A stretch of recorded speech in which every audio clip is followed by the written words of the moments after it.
In 1922, a 15-year-old boy walked into a small auto repair shop in Tokyo for his first day on the job. The shop owner took one look at him and, doubtful he would be much use in a workshop, assigned him to basic chores and babysitting his child instead.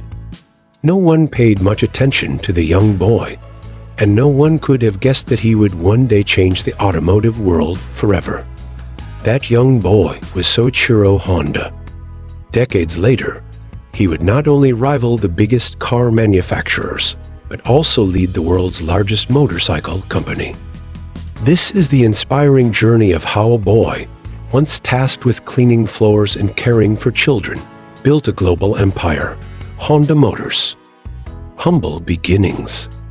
Soichiro Honda was born in 1906 in a poor village called Tenryu, near Mount Fuji.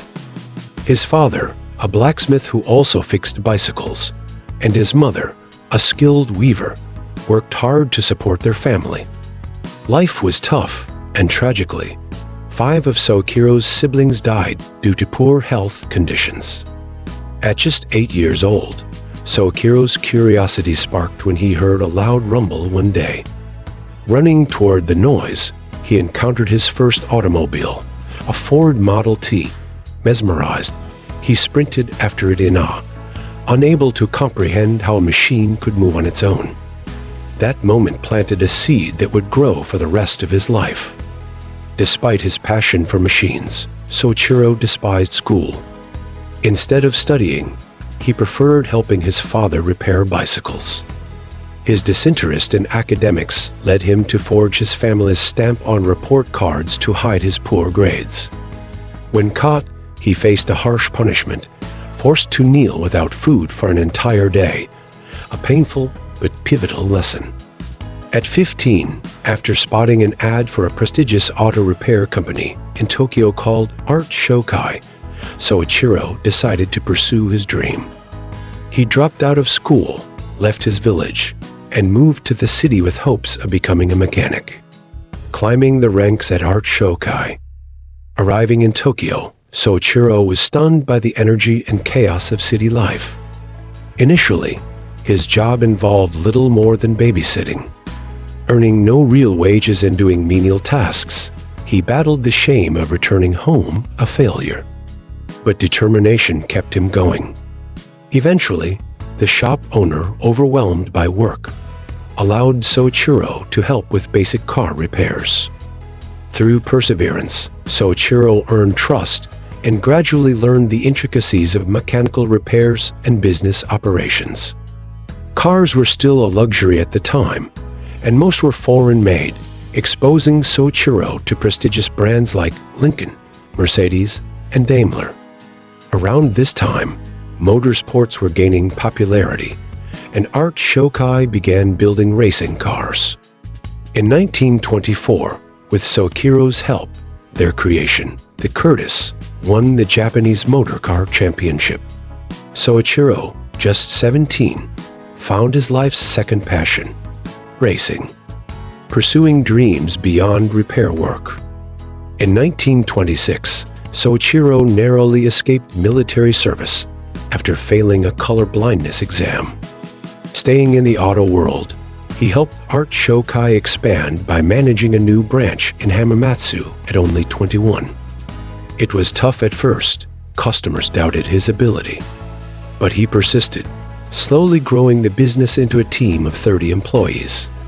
Soichiro also made a name for himself in racing, setting speed records that lasted for decades. However, after a nearly fatal crash in 1936, pressure from his family forced him to retire from the track. Dissatisfied with mere repair work, Soichiro proposed manufacturing car parts. When investors hesitated, he decided to forge his own path. He founded Tokai Seiki, a company dedicated to producing piston rings, struggles, and breakthroughs. Launching his new business was far from easy. Soichiro worked day and night, facing countless failures that left him physically worn down. To improve his skills, he even enrolled in night classes studying metallurgy. Finally, in 1939, his piston designs began to meet strict quality standards.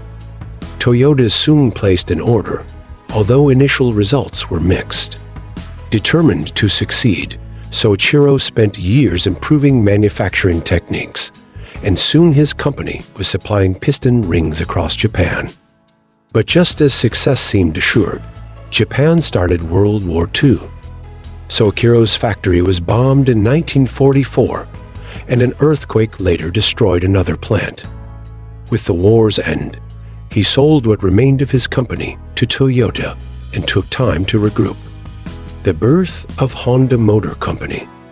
Post-war Japan faced a desperate need for transportation. Gasoline was scarce, and food even scarcer. One day, Soichiro stumbled upon a war surplus generator and had a brilliant idea: attach engines to bicycles. In 1946, he established the Honda Technical Research Institute, repurposing small engines into motorized bicycles. Demand exploded. Running low on used engines, Soichiro designed his own, launching the first Honda-branded engine in 1947. In 1948, Honda Motor Company was officially born. By reaching out to thousands of bicycle shops across Japan, Soichiro gathered enough investment to start large-scale production. Their first complete motorcycle, the Model D, debuted in 1949. Yet it was the creation of the lightweight Super Cub that changed everything.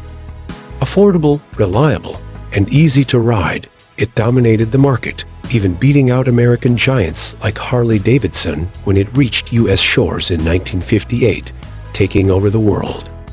Soichiro had bigger dreams beyond motorcycles. Although many warned against entering the competitive car industry, he pressed forward. In 1963, Honda released its first automobile, the T360 mini truck, and soon after, the sporty S500. Racing remained at Honda's core. In 1965, the Honda RA272 scored a Formula One victory at the Mexican Grand Prix, marking Honda's place on the world stage. The real breakthrough came with the release of the Honda Civic in 1972. Fuel-efficient and affordable, it was perfectly timed with the global oil crisis. Later, the Honda Accord would become one of the best-selling cars ever, securing Honda's place among the automotive elite. By the end of the 1980s, Honda was not just Japan's third-largest car maker, it was a dominant global force. Legacy of perseverance. Soichiro Honda retired in 1973, but left behind a legacy that reshaped both the motorcycle and automobile industries. He passed away in 1991, reflecting on a life filled with trial, error, and relentless learning. "I made mistake after mistake, but no mistake was ever the same," he once said. "I am proud of what I achieved through perseverance." Today, Honda continues to innovate, expanding into aviation, robotics, marine engines, and more, all thanks to one boy who once dreamed of chasing a machine down a dirt road. If you found this story inspiring, make sure to like, comment, and subscribe to our channel. And for even more motivation and success strategies, check out our How You Can playlist. It's the perfect background inspiration to power you through your day.